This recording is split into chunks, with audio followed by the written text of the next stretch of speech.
자, 오늘 말씀의 제목은요, 내 안에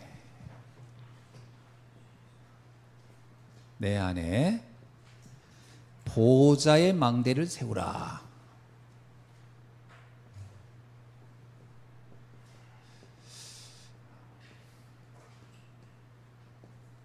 이 제목을 여러분이 잘 이해하셔야 됩니다. 자, 왜냐하면 이 제목 안에 사실은 오늘 말씀의 방향이 다 들어있거든요. 한번 잘 생각을 해보셔야 됩니다. 그러니까 이게 이제 요즘 단어를 들을 때 이 단어가 갖는 의미를 잘 파악해야 돼요. 이제 그 내 안에라는 겁니다. 이게 뭐가 있어요? 우리 모든 성도들이죠. 보좌에라고 하는 게, 보좌가 뭘까요? 보좌라는 말은 하나님이 계신 곳을 보좌라고 하잖아요. 성경에도 좀 보좌의 축복이 뭐 이런 단어들이 많이 나오는데, 보좌, 하나님이 우리에게 주시는 겁니다. 하나님의 것이에요. 하나님의 것. 이거를 다른 말로 말하면 하나님의 것입니다. 망대를 할 때 망대를 여러분이 이해를 잘 하셔야 돼요. 망대는 자꾸 이제 어떤 시설을 생각하거나 뭐 그러면 이제 방향이 잘못하면 좀 이렇게 틀어졌습니다. 망대라고 할 때 영적 상태를 봐야 되는 거예요. 이렇게 보셔야 됩니다. 자, 그러면 뭐예요? 우리 성도들을 내 안에 하나님이 주신 하나님의 것으로 인한 영적 상태를 세우라, 이런 말입니다. 여러분이 영적 상태를 어떻게 세울 거냐라는 거예요. 오늘 오전에 주신 메시지 가장 키가 뭐예요? 오늘 오전에 함께 우리 말씀 한번 받았잖아요. 그 메시지의 핵심이 그겁니다. 불신자도 그렇고 유대인들도 그렇고요, 이 영적 상태가 잘못되어 있었던 거예요. 그들이 망대가 잘못되어 있어요. 어떤 망대냐면 육신적이었다라는 거예요. 이게 영적인 망대가, 하나님은 영적인 망대를 제대로 세우기를 원해서 영적 상태를 정말 정확하게 잘 세워지기를 원했는데, 이들은 사실은 육신적 중심으로 인생관이 만들어져 있었다는 거예요. 그러니까 그 영적 상태에 따라서 그들의 결과가 나오는 거예요. 그러니까 유대인들은 하나님이 포기하지는 않았어요. 유대인은 하나님이 버린 게 아니에요. 그 서신서를 잘 보세요. 하나님은 그 유대인들을 버린다고 하지 않아요. 그들을 하나님은 반드시 다시 쓰신다라고 나오거든요. 그러니까 이 유대인들이 하나님께 쓰임받을 만큼의 영적 상태가 돌아올 때까지는 계속 어려움을 겪을 거라고 그런 거죠. 제가 볼 때 지금 저기 중동 이스라엘은요, 지금 저 영적 상태 바뀌지 않는 한 계속 문제가 올 겁니다. 계속 올 거예요. 유대인들만 몰라요. 자기들이 왜 이렇게 계속 문제가 오는지. 지금도 그 사람들은요, 육신적인 힘을 키우면 된다고 생각해가지고, 유대인이 가장 관심 갖는 게 뭐냐면 미국 정치예요. 그래서 여러분 아시지만 미국 대통령은요, 유대인들이 세운다고 해도 과언이 아니에요. 유대인들이 로비해가지고. 그 대통령 딱 되면, 미국 대통령 당선되면 제일 먼저 가는 게 유대인들 모임에 갑니다. 가가지고서 인사하고 앞으로 우리 잘 지내자. 그러면 거기 있는 유대인들이 뭐라고 해요? 앞으로 우리들이 이런 정책을 하려고 하는데 좀 도와달라. 그래서 서로 거기서 사실 비밀 협약을 맺는 경우 대부분이에요. 왜 그럴까요? 유대인은 지금도 그 생각을 버리지 못해요. 물리적인 힘을 가져야 된다고. 계속 그 생각을. 전 세계에서 핵무기 가진 나라를 여러분 아시죠? 핵무기 가진 나라가 일단 미국, 그리고 소련, 러시아지, 러시아, 그다음에 중국, 그리고 인도, 그리고 파키스탄. 파키스탄이 핵무기 가지고 있어요. 물론 프랑스도 가지고 있고 핵무기를 가지고 있어요. 어느 나라가 핵무기 가지고 있을까요? 핵폭탄? 이스라엘이 가지고 있어요. 핵폭탄을 이스라엘이 가지고 있어요. 네. 그러니까 이스라엘은요, 이스라엘 무서운 게 없어. 그래서 이스라엘은 요번에도 그러잖아요. 이란이 행복이 만들 것 같다 그러면 이스라엘이 어떻게 해요?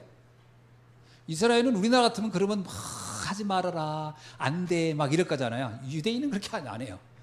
그냥 밤에 가가지고 다 때려 부셔버리고 와. 겁나는 게 없어요, 이 사람들. 왜냐? 이스라엘의 생각이 뭐냐? 힘을 가져야 된다는 생각을 너무 많이 하는 거예요. 힘, 무조건 힘. 자기들이 거예요. 우리가 독일한테 당한 거 옛날에 힘이 없어서. 우리가 옛날에 로마한테 당한 거 힘이 없어서. 우리가 이렇게 2000년간 방황한 거 힘이 없어서. 강한 나라 만들어야 돼. 참, 누가 그러더라고요. 세계에서 제일 거친 사람은 사실 유대인이다. 유대인은 외교를 별로 좋아하지 않는데요. 가서 그냥 때려 부셔버리지. 우리나라는 외교를 하거든요. 무조건 사정하고 이렇게. 누가 그러더라고. 우리나라가 이스라엘, 우리나라 여기 있었으면 일본은 몇 번 가서 공격했을 거라고. 이게 왜 그럴까요? 유대인들은요, 계속 지금도 물리적인 상태의 힘, 물리적 상태를 유지하기를 원해요. 그런데 그렇게 생각하고 있는 한 유대인은 평안할 날이 없을 거예요. 계속 문제예요. 그들이 뭘 놓쳤죠? 하나님이 함께하는 곳에는 힘을 알지 못한다. 그러니까 그 사람 우리 이럴 거예요. 유대인들 지금 믿음 생활 잘하지 않냐? 유대인들 얼마나 그게 전부 다 육신적인 걸 얻기 위해서 영적인 걸 붙잡은 거예요. 의도는 육신적인 거예요. 우리도 잘못하면 신앙생활 그렇게 합니다.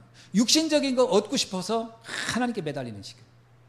이렇게 되면 나도 속고 보는 사람도 속고 다 속아요. 이게 믿음이 있는 것처럼. 그렇지 않다라는 거예요. 어떤 의미에서는 결단해야 돼요. 하나님이 주신 것을 잡는 거로. 거기서 오는 진정한 평안과 축복을 누려야 됩니다. 이 생각을 하는 거예요. 그래서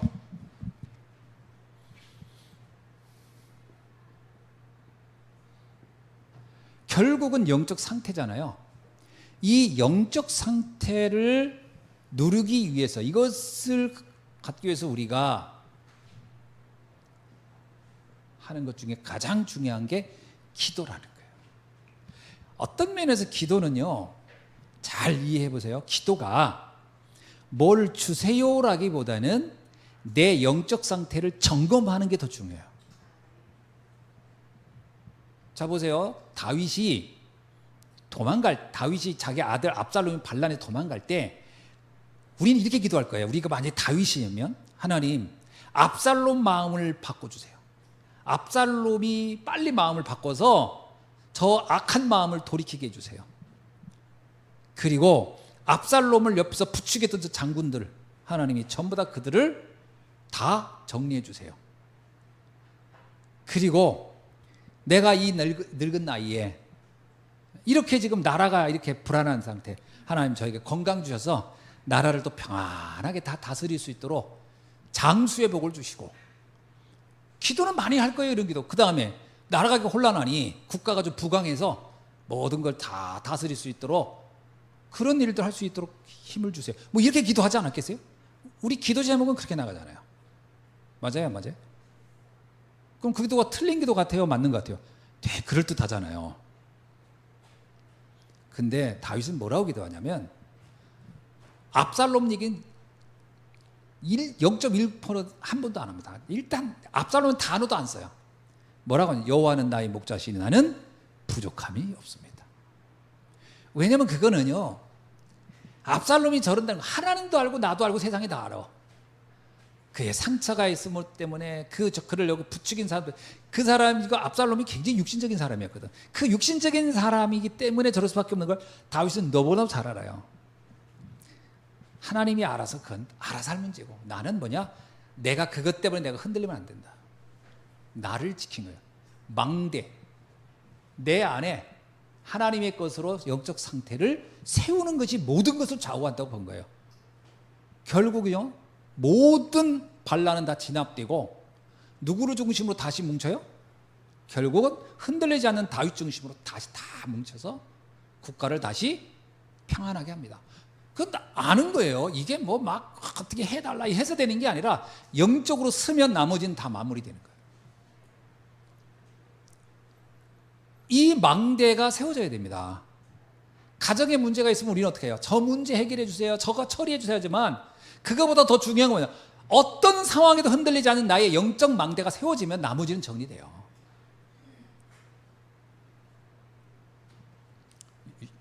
유 목사님 맨날 그러잖아요. 교회가 아무리 어려워도 목회자가 흔들리지 않으면 되고 중직자가 안 흔들리면 끝나는 거다. 근데 막 흔들흔들 하면요.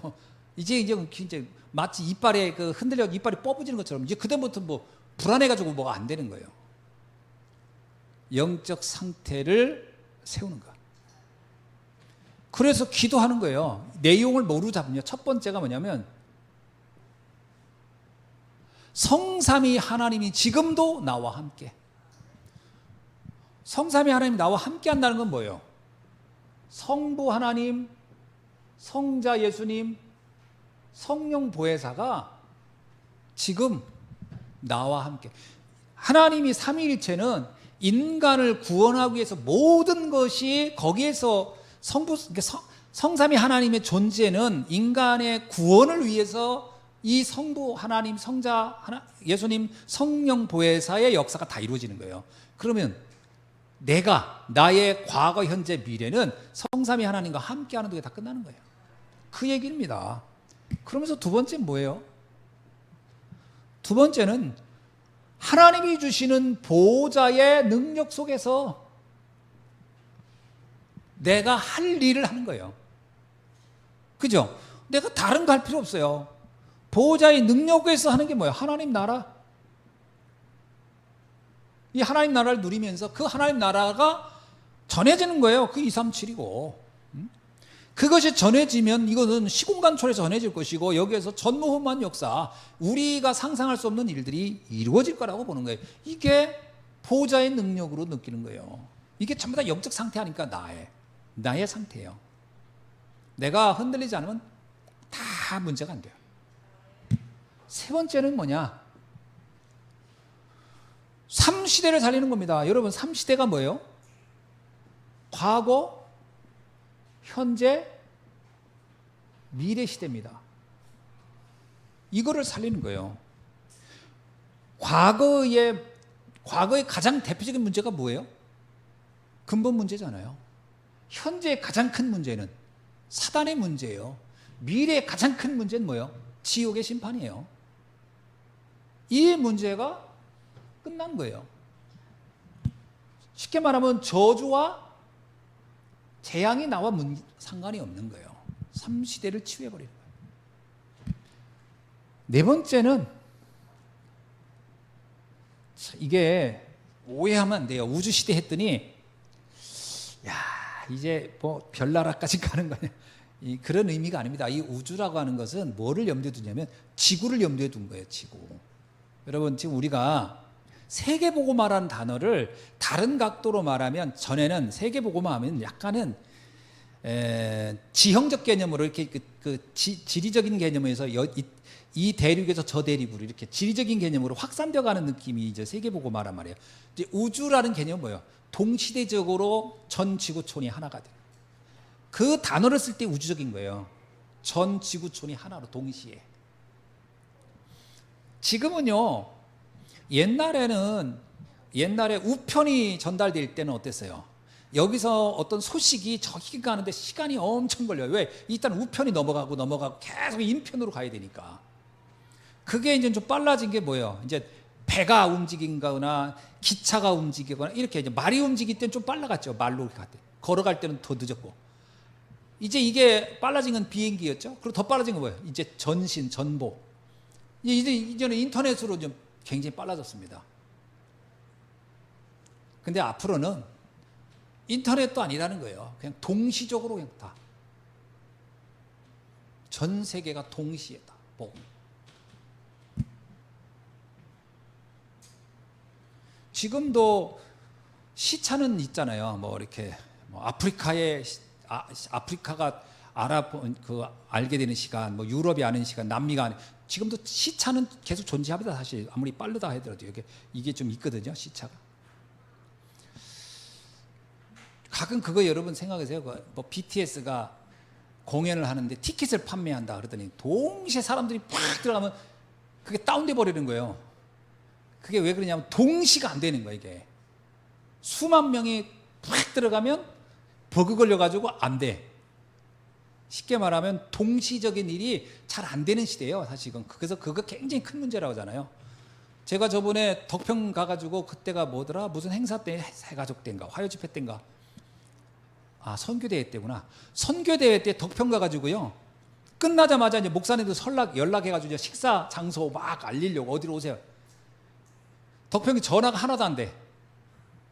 전화가 안 돼. 전화가 왜 그래 했더니 덕평 근처에 있는 이천에 있는 그 통신사가 덕평에 있는 사람들 수천 명이 동시에 막 다 01 치니까 그 이천에 거기서 이게 버그 걸려가지고 못 보내주는 거야. 이게 한동안 이게 딱 먹통이 됐어. 먹통이. 사람들 전부 다 내 핸드폰이 잘못됐나? 아니, 내 핸드폰이 잘못된 게 아니고요, 동시적으로 그 많은 사람을 수용을 못하는 거예요. 한참 지난 다음에 그때 되더라고. 이제 시간이 풀린 거야. 이게 동시에. 그러니까 끝났을 때 전화했더니 하나도 안 돼. 그러니까 막 목사님들이 여보세요 하고 끊겨. 그 다음에 어디로요? 그러고 끊기고. 동시적으로 안 돼. 동시적으로 1000명 2000명만 모여도 안 되는데 10,000명 모여가지고 해보세요. 그러니까 저 BTS 이런 공연할 때 10만 명, 20만 명이 동시에 하면 아무것도 안 되는 거지. 우주 시대랑은 뭐냐면 시공간을 초월해 동시에 모든 사람에게 메시지가 간다. 모든 사람의 동일한 언약이 전달된다. 이런 개념이에요. 이해돼요? 우주 시대라는 말이? 이런 단어를 들을 때 잠깐 이상하게 생각하면 안 됩니다. 다섯 번째는 뭐예요? 오력입니다. 이걸 놓고 기도하는, 이게 전부 다 내 안에 내가 이것을 누리고 있어야 돼. 이게 나의 망대라는 거예요.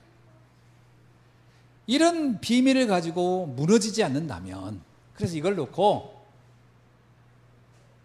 24 하라는 거예요. 자, 그렇다면 본론으로 들어갑시다. 내 안에 망대를 만드는데 가장 먼저 해야 할 준비가 뭐냐? 뭘 준비하냐 하는 거예요.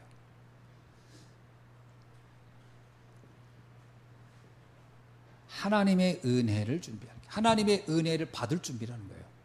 하나님의 은혜를 누릴 준비.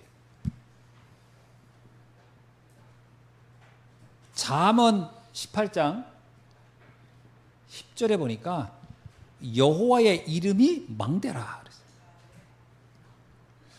여러분, 내가 하나님의 이름의 그 견고한 비밀, 이름의 그 권능과 권세를 내가 누릴 준비가 돼 있어야 돼. 근데 이게 이 준비가 안 되는 사람은요, 하나님이 나와 함께 한다는 거에 전혀 느낌이 없으니까 늘 불안하고 초조. 그러니까 우리는 모르게 하나님 나와 함께 해주세요. 그래 놓고 막 불안해 떠는 거예요. 이게 뭐냐면 이게 준비가 안 돼 있는 거예요. 이 은혜를 누릴 준비가 안 돼. 이런 망대가 흔들흔들하는 거예요.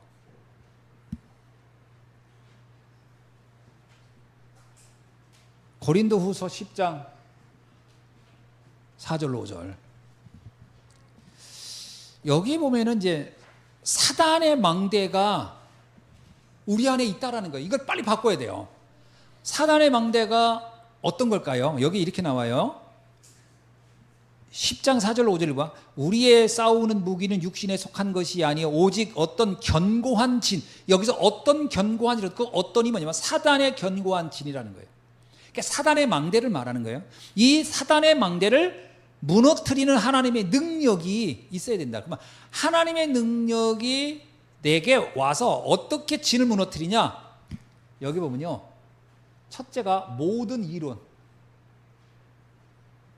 세상 사람들이 말하는 수만 가지 이론들이 그 이론을 알면 알수록 불신앙만 만드세요. 자꾸 아니 이제 초등학교 다닐 때는 그래도 믿음 좋은 애가 중학교 가지고서 진화론 배우면 이제 믿음 없어지고 이제 대학 가가지고서 이런 학문 저런 학문 접하면 이제 완전 믿음이 그냥 완전 제로가 돼버리는 거야 이제. 나중에 제로가 되는 게 아니에요. 이제 반기독교인이 돼가지고 막 기독교를 까고 다녀요. 이론이 들어가는 거야. 이론이. 신기하게.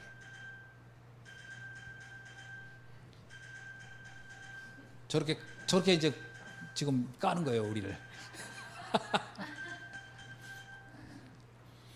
자, 모든 이론을 무너뜨리고, 그리고 뭐예요? 하나님을 아는 것을 대적하여 높아진 것을 무너뜨리고, 하나님을 아는, 하나님을 대적하는 거야. 이 하나님을 대적하는 이것이, 이게 대적하여 높아진 거, 그리고 모든 생각.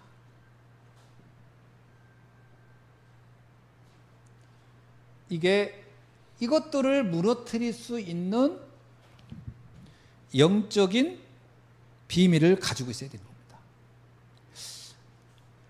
사실 이게 좀 내가 가끔 그런 생각이 들어요. 뭐냐면 이 복음의 어떤 그 깊이와 높이와 넓이는 알면 알수록 참 신묘막측하거든요. 복음이라는 게 자체가 그래요. 복음이라는 게 한 개인의 삶과 생각과 세계관과 다 바꿀 수 있는 거거든요. 이 복음이 가지고 있는 그 어떤 그 플렉터 그 범위와 그 색깔과 깊이와 높이는 어마어마한데 이거를 설명하기가 참 어려울 때가 있어요. 이게 진짜 어려울 때가 있어요. 그러다 보니까 렘넌트들이 특히 사단이 던져놓은 그 이론에 딱 잡혀가지고 못 빠져나올 때 참 답답해요. 얘기해보면 물론 어른들도 그런 사람도 있죠. 그러니까 이 성경에 그런 게 나오잖아요. 지식은 사람을 교만하게 하고, 조금 알면요 사람이 안 들으려고 그래. 조금 안다는 것 때문에. 그래서 자기 생각이 다래. 그러면 이제 그 다음부터는 답이 안 되네요. 이게 뭐 예가가 안 되죠. 근데 렘넌트도 그래요. 렘넌트도 어디서 뭔 얘기 하나 들으면요, 그거를 이제 확신하는 거예요. 남 얘기 듣지도 않고. 그러면 참 그거를 바꿔내는 게 보통 어려운 게 아니에요.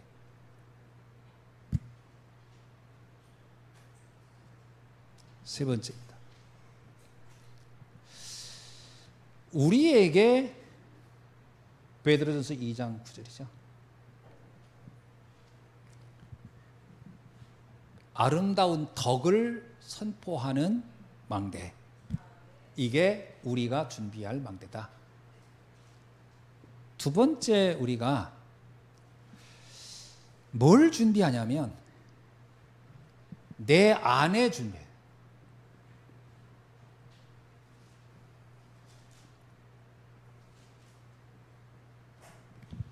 근데 장로님들 다 어디 가셨어요? 장로님들? 어디 갔어요? 안 계시네? 노 장로님은 어디 갔어요? 안 보이시네? 장로님들은 회의에 있나요? 자, 어떤 거냐면요, 창세기 1장 27절입니다. 하나님의 형상이 내 안에.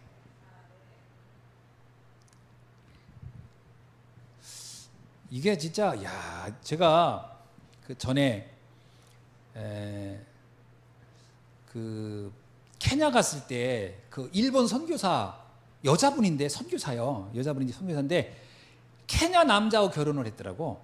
이제 그분이 이제 여자분 두 사람이 케냐에 일본에서 파송한 선교사, 일본에서. 그러니까 우리 다락방 쪽이 아니고 일본에 선교한 여자 둘이 왔는데 아가씨 때 왔대요. 케냐 선교하러. 그래서 일본에서 교회들이 연합해가지고 돈을 보내줘가지고 거기다 교회를 잘 졌어요. 근데 두 중에 한 아가씨는 너무 외로움에 못 견뎌가지고 철수했어. 이제 난 돌아가겠다. 그래서 이 아가씨는 이제 일본으로 갔고, 한 아가씨는 거기서 그래도 둘이 왔는데 다 가버리면 안 되니까 그 교회를 지킬 사람이 있으니까 이 아가씨는 거기서 막 지키다가 거기 일하는 그 교회에서 일하는 남자 흑인 그 케냐 남자하고 눈이 맞아가지고 결혼을 한 거예요. 둘이 결혼을 해가지고 케냐 남자하고 결혼해서 사는데 문제는 뭐냐면 일본 여자는 엄청 부지런하고 깔끔하잖아요. 근데 케냐 남자는 엄청 게을르거든.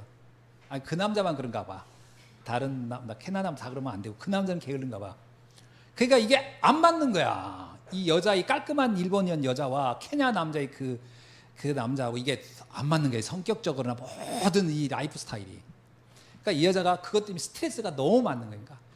그러니까 갔더니 여자 선교사는 선교사니까 목회를 하잖아요. 근데 남편이잖아요. 그 케냐 분인. 그런데 남편이 계속 일을 시키는 거야. 왜냐하면 이제 너는 계속 그 일을 하라 이거야. 이제 나는 이거 할 테니까. 그래서 우리 만나가지고 이제 이 여자분한테 만났는데 한국 사람을 만나는 게 너무 좋아하는 거야. 같은 동양인이라고. 그분 얘기가 뭔지 알아? 아, 오랜만에 하얀 사람 보니까 좋대. 너무 재밌는 거야. 그 일본 그 중년 아줌마가 그 말하는 너무 재밌는 거야. 우리도 처음에는 통역을 하는데 그렇게 하길래 우린 백인도 아닌데 했더니 이제 거긴 이렇게 볼 수 있는 없다가 이제 이 선교사님도 그 집을 자주 만난 게 아니라 누구 소개받고 처음 간 거야. 처음. 그분도 한국 목사를 만나니까 너무 이제 편했지. 만났는데 우리가 딱 만나자마자 제일 먼저 하는 게 뭐예요? 구원 얘기를 하잖아요. 그 선교사지만 구원 얘기를 딱 한다고. 모든 사람은 하나님의 형상대로 창조된 이 이제 구원 얘기를 내가 딱 했단 말이에요. 왜냐하면 그 김동길 선교사 그러더라고. 가자마자 볼 것도 없다는가. 전혀 모를 거래. 이 여자가 하는 얘기 들어보니까 맨 봉사만 한대요. 일본에서 돈 오면 그거 가지고 거기 있는 아이들 뭐 사주고 뭐 이렇게 하여튼 그런 것만 하는 거야. 바자회 같은 것만. 그러니까 복음을 하나 그리고 설교도 없대요. 설교도 안 한대. 뭐 메시지를 할 줄 모르니까 그 읽어준대. 그 본 교단에서 온 무슨 설교집 있으면 그거를 우리 기도 수첩처럼요 한 장씩 읽어주는 거. 주일날에 한 장 읽고 그 다음 날 그 다음 주에 또 한 장 읽고. 그러니까 설교 준비 안 하니까 편하겠지. 읽는 거지 이렇게. 그러니까 메시지 하자더라고. 했다. 이분이 뭐라는 줄 알아요? 딱 듣더니 질문이 있대. 그러면서 무슨 얘기냐면 왜 나는 사람을 볼 때 하나님 형상이 있다는 걸 왜 안 믿어지죠? 안 믿어진다는 거예요. 하나님의 형상은 저렇게 게을릴 수가 있어요? 근데 그 말 듣고 너무 충격했어요. 하나님의 형상이면 저렇게 게으를 수 있냐는 거야. 아, 이분은 그 인격이 훌륭해야 하나님 형상이고 인격이 안 좋으면 하나님 형상이 아니라고 보는 거지. 그런 식으로 이해한 거야. 인격과 하나님 형상이 동일하게. 내가 그랬지. 여기서 말하는 하나님 형상은 영적 존재라는 의미지 성실하냐 게으르냐 부지런하냐고는 아무 상관없다. 일본의 사람들 얼마나 예의가 바르고 그러냐. 딱 보면 딱 아리가또 괜찮아요. 뭐 이런 거 잘하잖아요. 감사합니다. 뭐 이런 거 죄송합니다. 이런 거 잘하죠. 그거 백날 해도 그것 때문에 하나님의 형상이 생기는 건 아니다. 오직 내가 하나님을 아는 것이 하나님의 형상이다. 그랬더니 하는 얘기가 그러면 자기 남편은 하나님 형상이 없는 거래요. 왜 그렇게? 안 믿는데. 절대 안 믿는데 하나님을.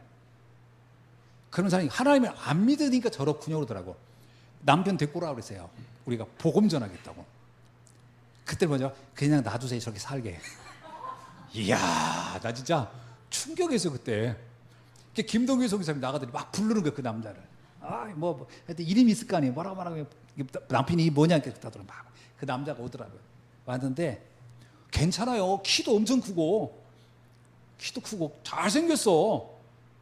그래서 우리 아니 이렇게 잘생긴 아이고 이래서 자기가 속아가지고 결혼했대. 속아가지고 앉혀놓고 복음 전했어요. 이야, 기가 막혀. 어떤 일이 있는지 아세요? 이 남자는 무릎 꿇고 영접을 하는 거예요. 이 여자 이 선교사냐 옆에서 빙긋빙긋 비웃고 이제 같이 영접하라니까 자기는 다 안 돼. 우리가 오면서 김동규 성이 그러잖아. 지가 하나님 형상이 없으면서 남을 하나님 형상 있니 없니. 너무 웃기잖아요. 우리가 생각할 때 하나님 형상의 개념이 내가 믿음으로 예수를 내 그리스도 영접하는 그 자체가요 엄청나게 이렇게 되면 뭐예요? 하나님의 형상이 내가 있음을 알게 되면 뭐예요? 나의 신분이 달라지는 거예요. 하나님의 자녀가 되는 거예요. 이때 오는 게 뭐예요? 내 안에 생기가 하나님의 생기가 들어요. 이 생기는 그냥 어떤 기운을 얘기한다고는 하나님의 영이 내 안에 쉽게 말하면 하나님이 나와 함께가 이루어지는 거예요.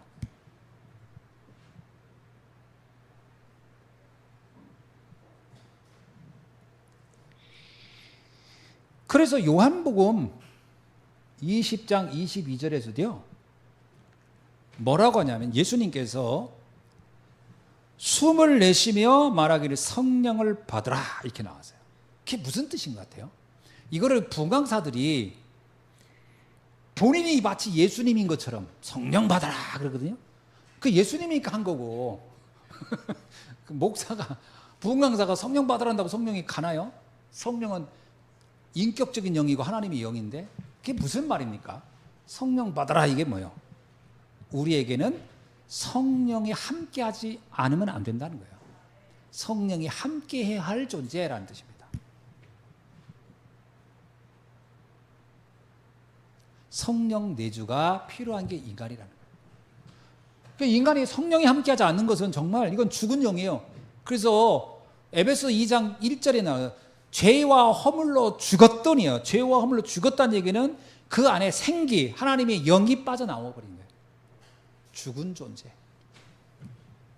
그러니까 이것이 내 안에 정말 이게 들어왔다. 그러면 어떤 거예요? 내 안에 이 영이 있다. 이런 얘기 뭐예요? 내가 나를 볼 때 어떻게 해요?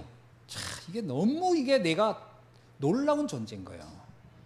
이거에 대한 자기의 발견이 있어야 돼요. 아, 나는 진짜 하나님의 영이 함께하는 사람이구나. 이게 있어야 돼요. 이게 이것 때문에 감격스럽고 이것 때문에 행복해야 돼요. 그것이 내 안에 하나님의 영적 이게 상태가 그의 상태가 바뀌는 거예요. 그러면 다른 것이 없어도 주변에 어떤 게 어려워도 형편이 뭐 좀 내 마음에 안 들어도 상관이 없는 거죠. 거기에 내가 흔들릴 리가 없다니까. 이 상태가 돼야 돼요. 근데 이 상태가 안 되니까 조그만 상황이 어려우면 내 상태는 어떻게 돼요? 한없이 무너져 버리는 거예요.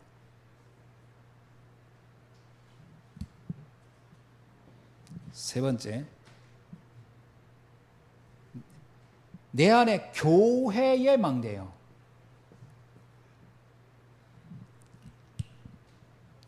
교회라는 말이 뭐예요?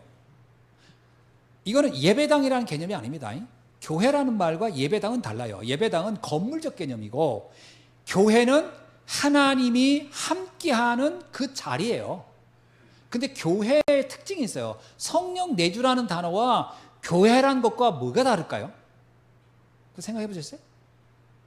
성령이 너희 안에 있으면 네가 하나님의 성전인 것을 알지 못하냐 그랬거든요. 성령이 내 안에 있어라고 하면 되는 건데 왜 거기다 교회란 말을 또 연결해서 붙였을까요? 그 이유가 뭘까요? 교회라는 것 자체는요, 일종의 하나님의 나라를 위한 기관이에요. 하나님의 사역, 미션을 위해서 움직이는 기관이 교회거든요. 그게 뭐냐면 우리 한 사람 한 사람이 세계복음을 위해 하나님의 나라를 위한 하나의 플랫폼으로서의 역할을 해야 된다는 거예요. 이거는요, 내가 시스템입니다. 내가 플랫폼이고. 여러분 자신이, 그러니까 잘 보세요. 한 사람이 그 이사야서에도 나오는 거예요. 작은 자가 천을 이루고 약한 자가 강국을 이루다. 그때 쓰는 용어는 플랫폼적 개념이에요. 그 한 사람이. 예를 들면 바울이 루디아에게 복음을 넣어서 예수님을 영접하게 합니다. 그거는 성령 내주예요. 그러나 바울은 루디아에게 복음을 넣은 다음에 루디아에게 뭐냐면 네가 교회가 되라는 거예요. 이제 그때부터는 시스템이 되고 플랫폼이 되는 거예요. 달라요. 이제 차원이 달라져 가는 거예요. 사명으로 넘어가는 거예요. 미션이 주어지는 거예요. 내가 교회란 얘기는 미션을 내가 찾는 거예요. 그러니까 성도님들이 그리스도가 나와 함께, 성령이 나와 함께, 이것까지는 막 감사하는데, 내가 시대에 살릴 237, 5천정족, 세계복음화는 플랫폼으로서 나라는 생각을 못하는 경우가 거의 많아요. 내가 뭘 하냐고. 아니, 뭘 하기는 내 안에 있는 그리스도의 그 능력이, 복음의 능력이 어마어마한 건데 그 생각을 못하는 게, 그러니까 자기 안에 있는 그 엄청난 능력이 사장되는 거예요. 그 예수님이 그랬잖아요. 달란트를 줬더니 달란트를 다 땅에다 묻어버렸다. 이거는 구원받은 얘기하고는 다른 얘기예요. 너 구원을 땅에 묻었다 이 말이 아니에요. 달란트란 개념은 그에게 준 미션을 얘기하는 거예요. 근데 이거를 전부 땅에다 다 묻어버리고 사용을 안 하고 있다라는 거예요. 그게 참 답답한 일이다, 이런 얘기를 하는 거예요. 근데 우리는요, 구원받고 땅에다 묻는 사람들이 많아요? 아니면 안 묻는 사람이 많아요? 거의 대부분 땅 파고 다녀요. 묻는데 전문가야. 아주 땅에다 다 묻어버려. 그냥 묻어놓고 자기가 찾지도 못해. 어디다 묻었는지도 몰라가지고. 아무 생각 없어. 아무 생각. 하여튼 어디서 호미는 좋은 거 하나가 발견해가지고 그냥 땅을 파가지고 다 그냥 묻어버렸어. 그러니까 1달란트, 2달란트, 5달란트 얘기할 때 다 땅에 묻어. 이게입니다. 교회의 망대. 그래서 예수님이 갈보리 산에서 다 이루었다 그러잖아요. 그럼 갈보리 산에서 이미 성령의 충만함과 내주 인도가 다 돼요. 근데 왜 다시 갈보리 산 왜 감람산으로 다시 불렀을까요? 이겁니다. 감람산으로 불렀을 때는 처음엔 점검해요. 그리스도에 대해 설명시켜주고, 그 다음에 40일간 집중한 거는 미션에 관한 얘기예요. 하나님의 나라 일을 네가 이루어야 될 일이다. 이제 그거 해야 돼. 그리고 이것을 예루살렘에서 땅끝까지 해야 돼. 그게 너에게 준 하나님의 천명이야. 그거 잊어버리면 안 돼. 그거 하다 가야 돼. 그런데 그거를 발견한 날로부터요, 잘 보세요. 복음서의 제자들은 성령 내주를 모르는 게 아니에요. 알아요. 성령 내주 알아. 하나님이 나와 함께. 알잖아요. 막 베드로는 너무 감사하기도 하고 감격도 하잖아요. 뭐라고 강해요? 내가 죽을지라도 주님을 따라갑니다. 이런 얘기 하잖아요. 막 감동해가지고. 그게 은혜 받은 거지. 은혜 받아가지고 막 목숨 걸겠대. 근데 이제 어려움이 오고 환란이 오니까 또 흔들흔들하네. 그러니까 은혜가, 이게 그 감성적인 은혜 같은 경우가 그게 좀 쉽게 변질되는 경우, 변질된다는 표현은 그렇고 조금 이게 흔들릴 때가 많아요. 근데 언제부터 안 왔는지죠? 감람산에서의 40일의 그 하나님 나라의 언약을 딱 잡은 날로부터 제자 가운데 갈등하는 제자가 없어요. 신기하게 돼요. 잘 생각해보세요. 예수님과 함께 했을 때로 갈등하더니 예수님 떠나니까 갈등이 없어. 이게 아니에요. 예수님과 함께 할 때는요, 제자들이 진짜 내가 봐도 좀 이게 들떨어진 것처럼 그렇게 행동을 많이 했는데, 주님이 감람산에서 40일간 하나님 나라 얘기한 이후부터는요, 주님이 안 나타나고 없어도 아무 상관이 없어요. 왜 그러냐면 그때 그들이 잡은 게 미션입니다. 내 안에 교회 망대를 세운 거예요. 교회 망대. 그날부터는 막 순교자가 막 나오는 거예요. 예수님 때 순교한 사람이 있어요, 없어요? 예수님보다 먼저 죽은 사람이 있어요, 예수님 때문에? 없어요. 예수님 제자들도 아무도 죽음에 대해서, 뭐 베드로는 그렇게 해놓고 자기는 죽을까 봐 도망가 버렸잖아요. 아무도 예수님보다 먼저 예수님을 위해서 죽겠다 하고 가서 실제 먼저 죽은 사람 하나도 없어요. 그럼 차라리 이래야 되잖아요. 주님, 제가 주님 대신 십자가 매겠습니다. 딱 제가 가겠습니다. 이래야 되는데 주님 매세요, 저희들은 갑니다 하고 다 도망가 버렸잖아요. 복음서에 보면요, 제자들이 희한하게도 믿음이 없는 게 아니라 있는데 약해요. 언제 흔들리지 않느냐? 감람산의 언약 이후에 흔들리지가 않아요. 그러니까 사실은 우리가 이게 굉장히 중요해요. 이게 상태랍니다. 영적 상태. 그러니까 영적 상태, 나에게 미션이 있어야 돼요. 이 미션이 없으면 안 돼요. 사실 여러분, 세절기가 단지 그냥 구원에 대한 이야기를 한 게 아니에요. 세절기는 유월절, 오순절, 수장절, 이 절기는요, 쉽게 말하면 미션이 이 안에 다 있는 거예요. 그죠? 약속의 땅 가나안에 가서 세계복음화 하라는 그 언약이 그 안에 다 담겨져 있는 거예요. 미션이 있는 절기입니다.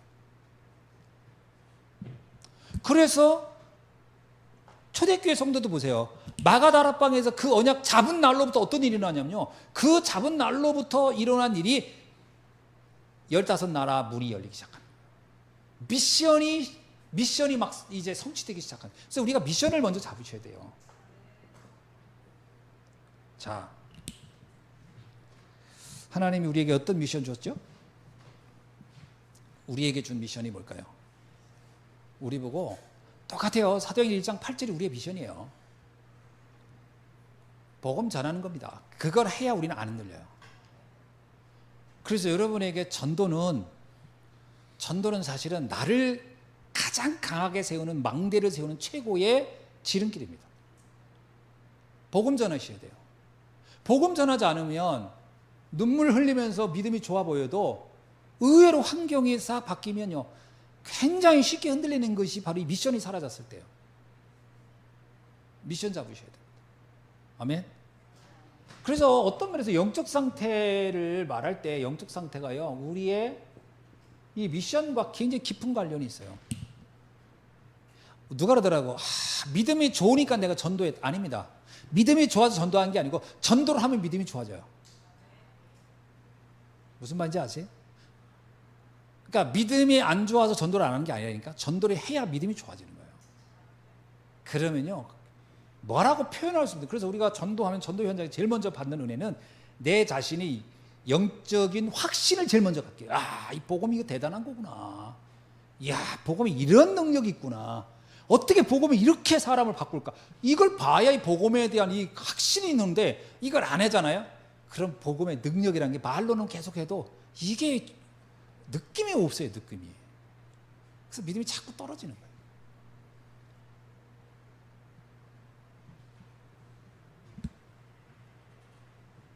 자, 내 안에 보좌의 망대를 세우라. 다 끝난 겁니다. 이 말씀이 오늘 말씀입니다. 그래서 결론에 이제 내가 여기서 다 한 건데, 결론이 갈보리산, 감람산, 마가다락방, 이런 얘기를 이제 쭉 하죠. 사실은 이 갈보리산은 답을 확인하는 거죠. 예수가 그리스도구나, 답을 찾는 겁니다. 그죠? 그 두 번째 뭐예요? 미션을 받는 거예요. 마가다락방은 뭘까요?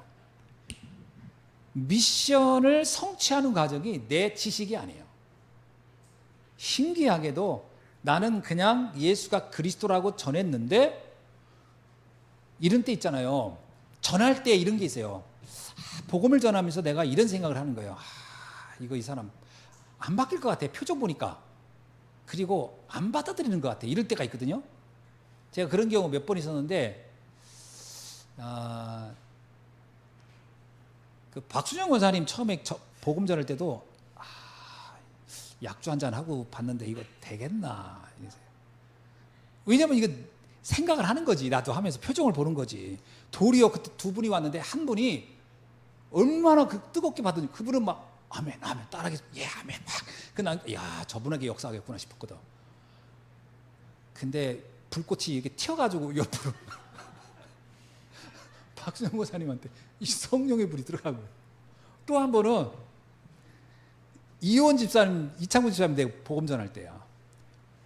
일단 기본이 이제 가면 소주가 한 5병씩 이렇게 딱 먹은 상태니까 내가 가면은 혀가 구부러져가지고 나하고 대화가 잘 안 돼. 오셨어요. 뭐 이런 상황이었으니까. 그래서 내가 저 왔습니다. 제가 그냥 맨정신으로는 못 들어서 한 잔 했습니다. 근데 한 잔이 아니야. 한 10잔은 드셨겠네. 했더니 아이, 뭐 괜찮습니다. 멀쩡합니다. 멀쩡하게 뭐 늘 술 취한 분이야 자기는 술 안 취했다 그러잖아. 난 멀쩡합니다. 하세요. 그런데 복음을 전했단 말이에요. 이게 먹게 될까 싶지가 않은 거예요. 예. 상태가 왜냐면 이게 뭐 맹정신으로 복음 전해도 이 기억이 날까 말까인데 술 취한 상태도 이 복음이 들은 이게 얼마나 기억하겠어요. 이야 이게 웬일입니까? 복음 전 영접하겠소. 두 분이 엉엉 울더니 무릎을 딱 꿇고 영접한다는 거예요. 난 그래서 술김에 이게 알코올의 이 분위기, 이 알코올 분위기가 사람을 약간 그렇게 낭만적으로 만들잖아요. 이분이 서러움에 복받쳐가지고 지금 이게 펑펑 우는 거구나.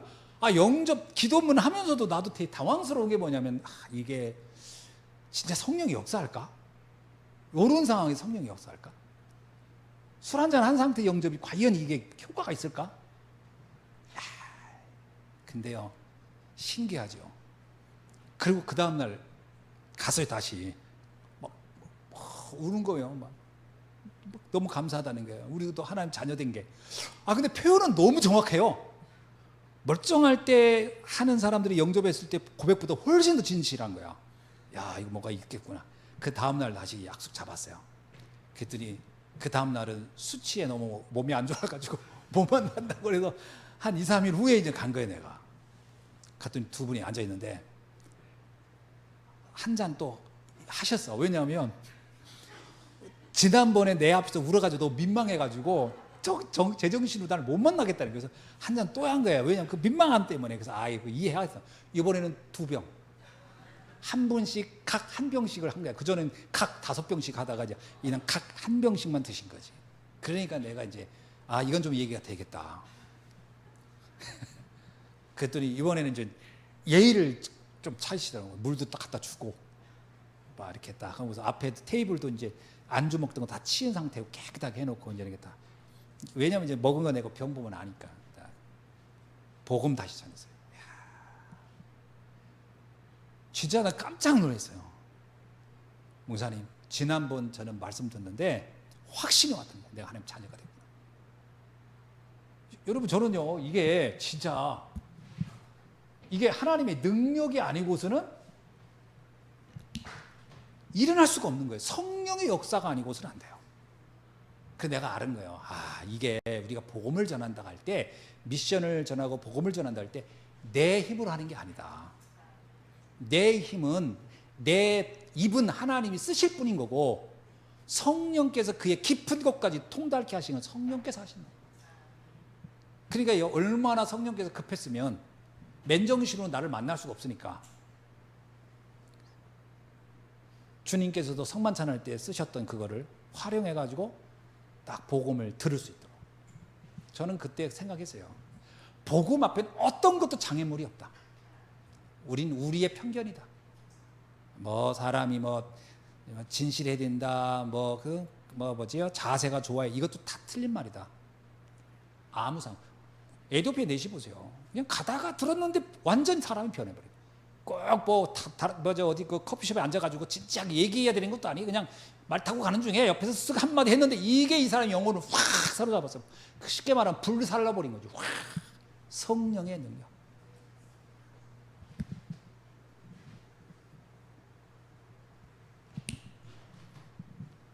우리가 이거를 이 상태를 내가 믿어야 됩니다. 이걸 누려야 돼요.